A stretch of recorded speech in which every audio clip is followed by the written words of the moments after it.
တော့မင်္ဂလာပါခင်ဗျာမင်းကိုဦးဘလော့ YouTube channel မှာကြိုဆိုလိုက်ပါတယ်ဒီနေ့ကကျွန်တော်ကဒီမှာနော်ပြမယ်ဒီမှာရွှေလမင်းဆော့ဝဲတဲ့ကကျွန်တော်ပတ်စင်တိုင်းပေါ့နော်ပတ်စင်စနေတိုင်းကျွန်တော်ကော်မရှင်ကရတာပါတယ်အဲ့ဒါကိုကျွန်တော်ချက်ပြမယ်နော်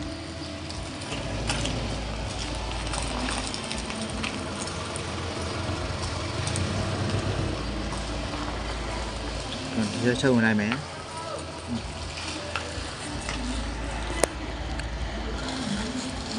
ပြီးရင်ဒီမှာ၃ချောင်းလေးနဲ့ပေါ်နေရပေါ့နော်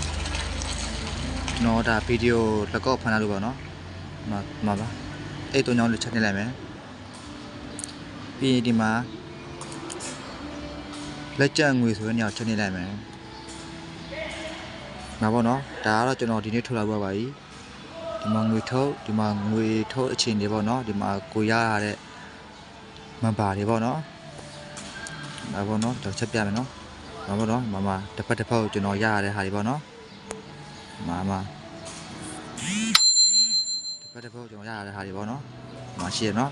ဟုတ်လားနော်မှာအဲ့ဒါပေါ့နော်ပြထွက်လိုက်မယ်နော်ကောင်လေးပေါ့နော်ဒါရွှေလာပြင်းလို့ခေါ်ပါတယ်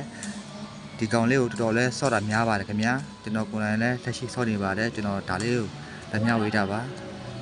ကဲနောက်ဗီဒီယိုမှာပြန်ဆောင်မယ်နော်ကြည့်ပြီးတဲ့သူတွေအားလုံးငယ်ချင်းတို့ကျွန်တော်ကျေးဇူးအများကြီးတင်ပါတယ်နော်ကျွန်တော်ရဲ့ YouTube channel လေးကိုလည်း subscribe လေးနှိပ်ပေးထားပါဦးလို့မိတ်ဆက်ခံပါတယ်ခင်ဗျာကဲ bye bye